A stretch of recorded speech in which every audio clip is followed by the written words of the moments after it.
తిరుమల శ్రీవారి దర్శనానికి సంబంధించి కీలక మార్పులు తీసుకుంటున్నారు. అలాగే అన్నప్రసాదానికి సంబంధించి కూడా ఇప్పుడు కొత్తగా పాలక మండలి వచ్చిన తర్వాత, కొత్త చైర్మన్ వచ్చిన తర్వాత మెనూలో చిన్న మార్పు అయితే చేశారు మొన్న మధ్య. ఏంటి, మధ్యాహ్నం భోజనంలో వడలు కూడా వేస్తున్నాము అనేది.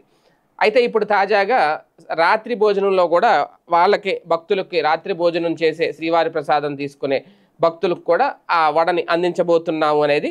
అయితే ఇంకొక విషయం ఏంటి అంటే ఇక్కడ మొత్తం అంటే భక్తులందరికీ కూడా వాస్తవానికి అక్కడ దాదాపుగా 4 గంటల వరకు, నాకు తెలిసి దాదాపుగా ఈవినింగ్ సాయంత్రం 4 గంటల వరకు భోజనాలు పెడతానే ఉంటారు. మళ్ళీ సాయంత్రం కూడా ఒక 1 అవర్ గ్యాప్ ఇచ్చి 5:30, 6 గంటలకు మళ్ళీ ప్రారంభిస్తారు. మార్నింగ్ కూడా 10 గంటల నుంచి మొదలు పెట్టేస్తారు భోజనాలు, 10, 11 నుంచి అనుకుంటా మొదలు పెట్టేస్తారు. ఎంతమందికి వెళ్ళినా సరే అన్నదానం జరుగుతుంది. అయితే ఈ వడ కార్యక్రమం మొదలెట్టిన తర్వాత మధ్యాహ్నం 12:30, 1 గంటన్నర మహా అయితే తర్వాత వాళ్ళకి వడలు అందట్లేదు అనేది కొంతమంది భక్తులు చెబుతున్నమాట.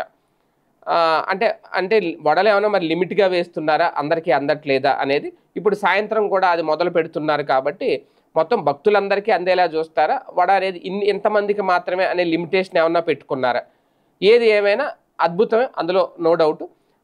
వడ విషయంలో మాత్రం స్వామివారి ప్రసాదం మంచి నాణ్యతతో కూడింది, ఎలాంటి ఇబ్బంది లేదు. ఇదైతే భక్తులు చెప్తున్నారు. కాకపోతే ఇదొకసారి సరి చేసుకుంటే బెటర్. అలాగని చెప్పి 4 గంటల వరకు వడలు ఇవ్వడం సాధ్యమవుతుందా లేదా అనేది కూడా ఆలోచించుకోవాలి. ఏది ఏమైనా పూర్తిగా మధ్యాహ్నం భోజనం చేసే వాళ్ళకి కొంత లాస్ట్ అంటే 2:30, 3 గంటల తర్వాత అన్నప్రసాదం తీసుకోవాలని వెళ్ళిన వాళ్ళకైతే మాత్రం ఆ వడలు అందట్లేదు అనే చిన్న కంప్లైంట్ అయితే ఉంది. సరి చేసుకుంటే బెటర్.